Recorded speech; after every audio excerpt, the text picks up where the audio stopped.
Good morning students. We'll discuss today the last part of your data structure, that is non-linear data structure.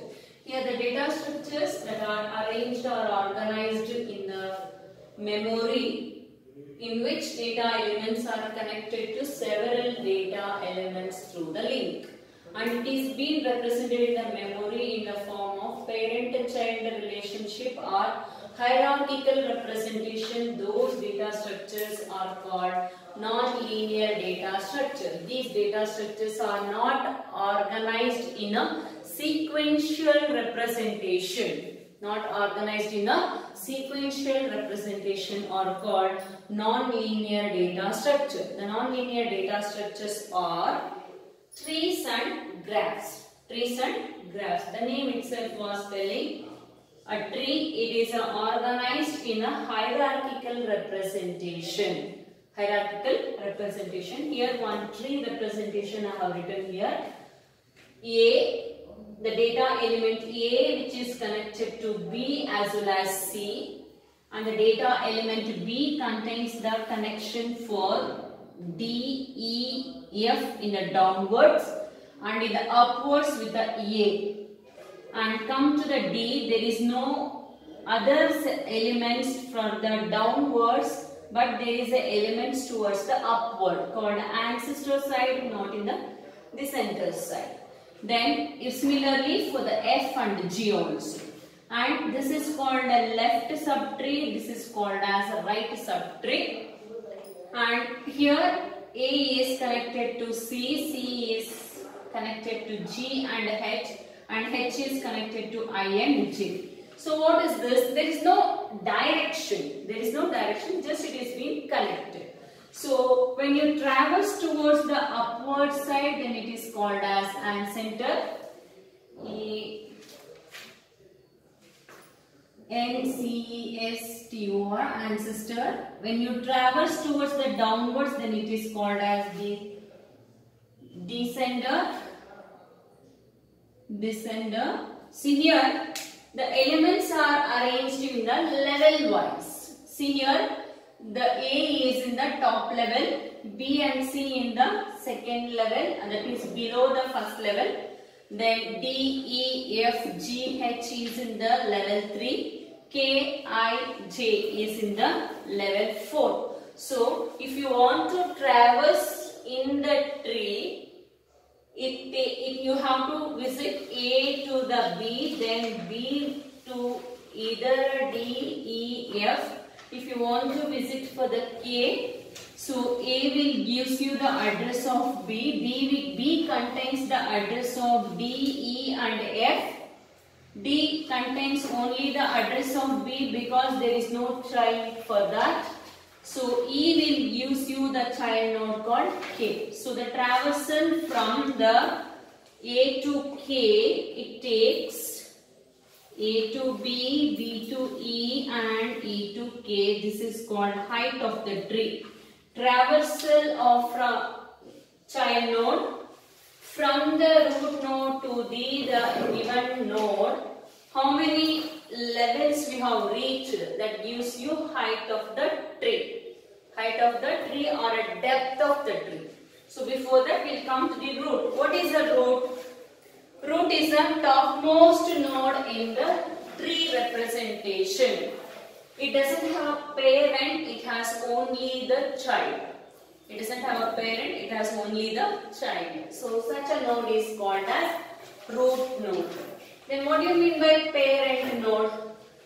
The node which has a children's or child is called parent node. What do you mean by child node? A node which is being derived from the parent node. A node which is derived from the parent node is called as child node.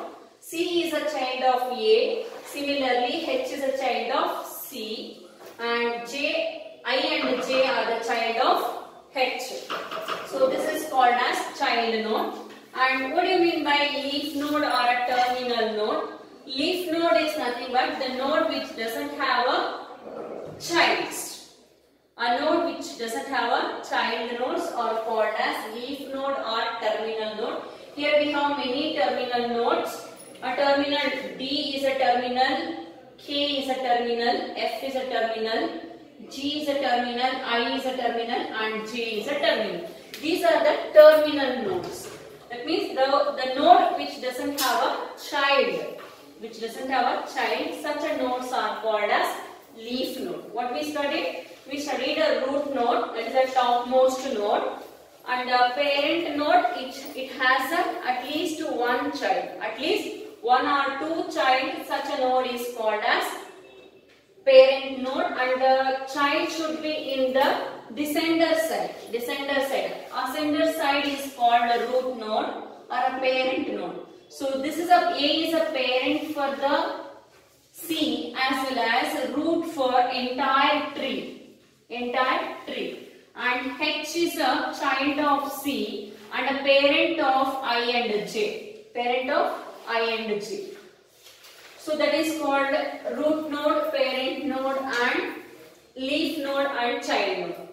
What do you mean by levels? Levels gives you the arrangement or organization, representation of the data elements in the memory. Will come to know with the level. And also levels are used to calculate the height of the tree.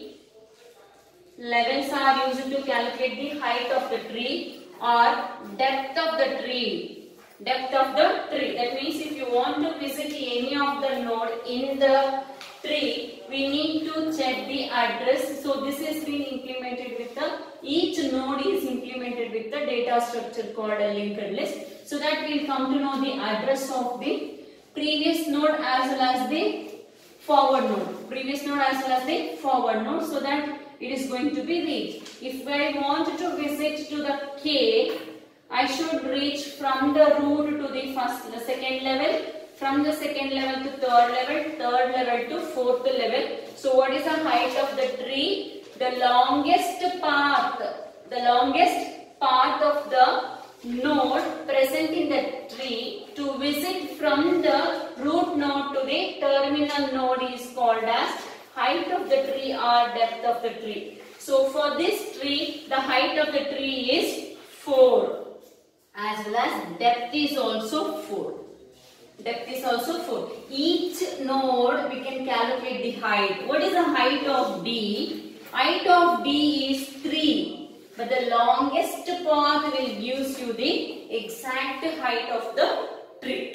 And here one more definition you need to remember called a degree. What do you mean by degree? The nodes which is connected to the particular data elements towards the descender side. Is called as degree. That means if I consider what is the degree of the B is 3.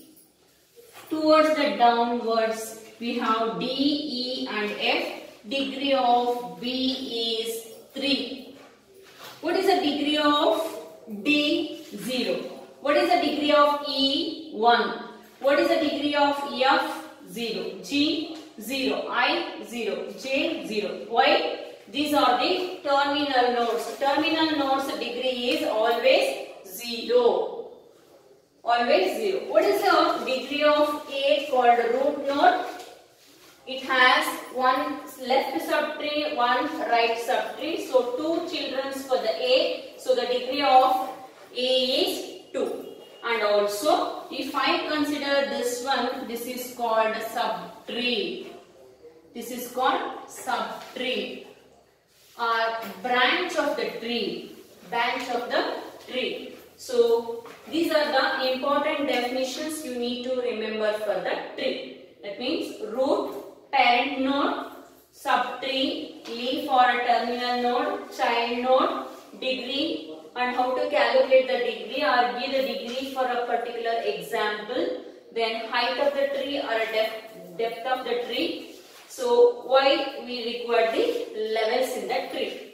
And along with this in the tree, there are 2 types of tree. One is binary tree and another one is complete binary tree.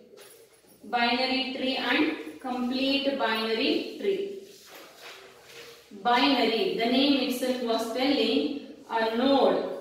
If the node was exist, if it has a child means it should have exactly 2 childs.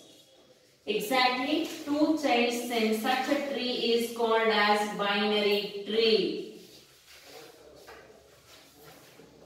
A node should contain exactly 2 children. Such a tree is called as binary tree.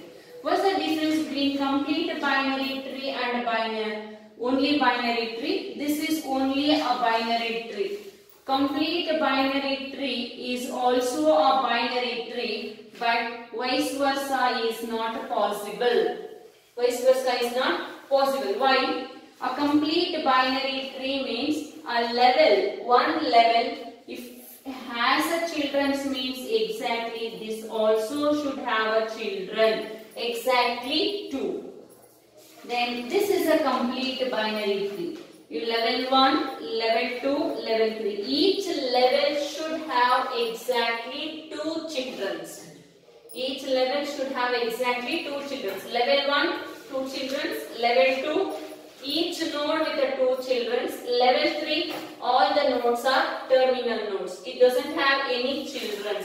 If you implement a child nodes for this, it's compulsory include for all the nodes which is connected in the complete binary tree. Now this is possible for only binary tree but not a complete. If you want to make it complete, you need to give each level 2 nodes for each 2 children for each node. Then only it will become complete binary tree.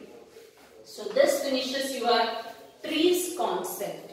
So if time is there, we will continue with the graph. Otherwise, we will continue with the next class.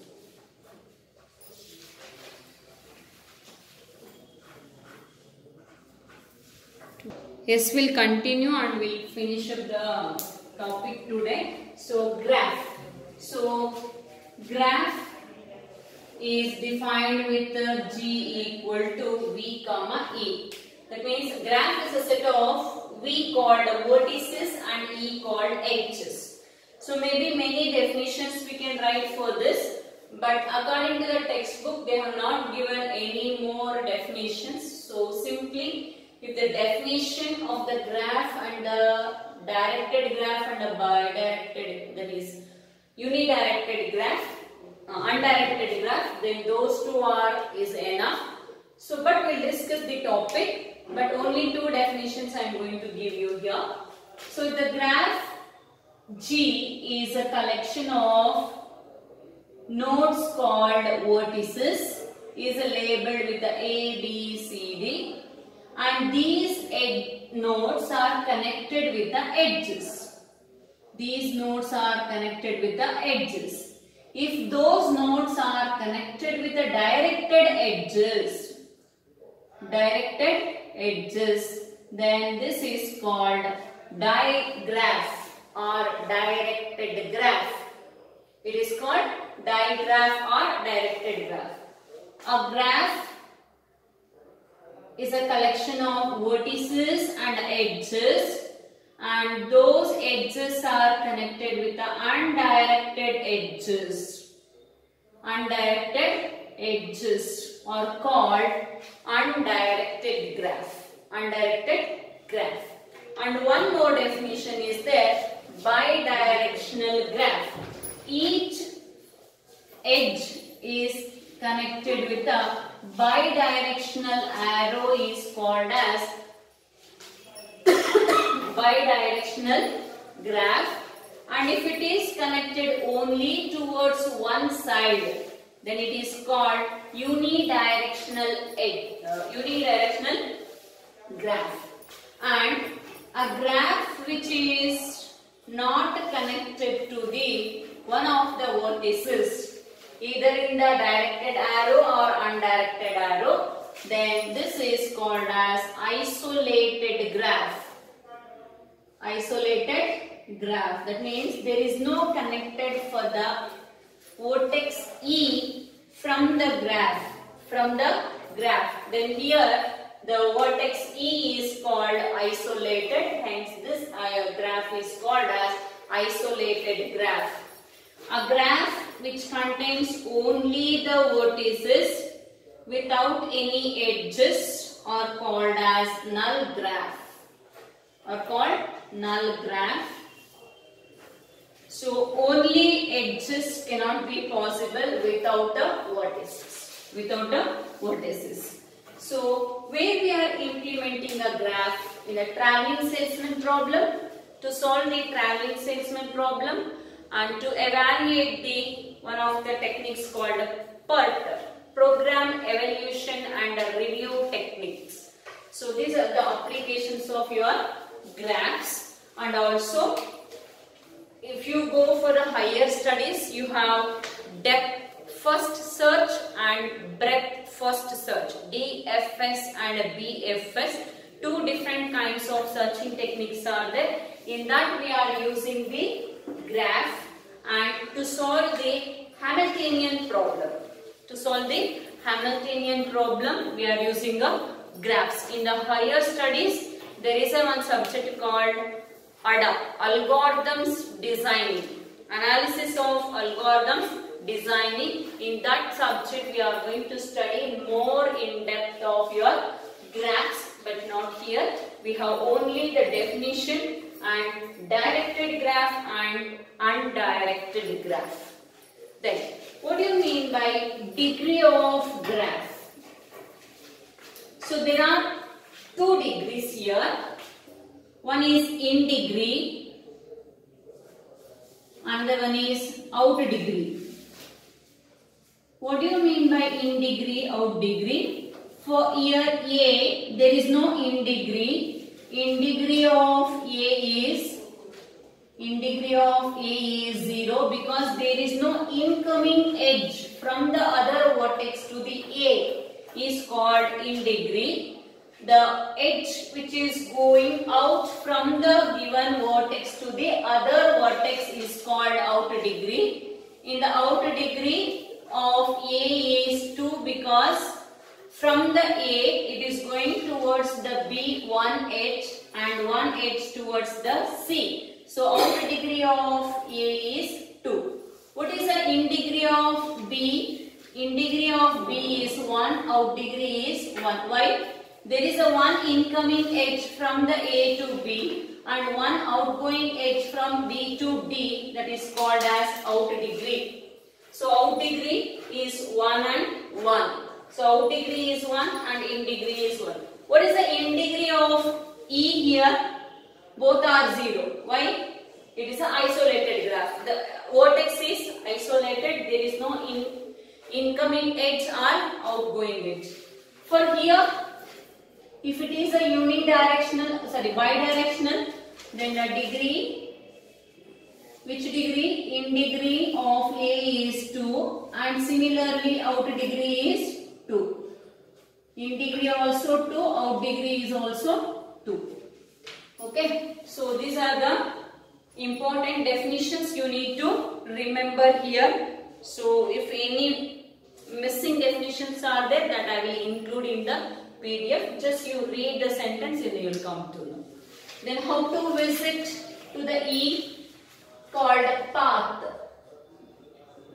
Number of vertices included to visit from the given vertex to the target vertex is called as path. If I wanted to visit from A to E, many different paths are there. So we'll consider this graph. To reach the E, so only one path is there. A to B and B to E. Suppose if here it was there, then A to B, B to E is one path. Then A to C, C to D and D to E is the second path. Here we need to visit 3 nodes. Here we need to visit 4 nodes. Which is the longest path? A, C, D is the longest path. Which is the shortest path? A, B, E. So if you want to save the time and money, then you should use for the shortest path. So if you want to find the depth of the tree, then you should go for the longest path. So this finishes completely your data structures. Data structures. In the next class, we'll discuss the new chapter DBMS, Database Management System. Thank you, students.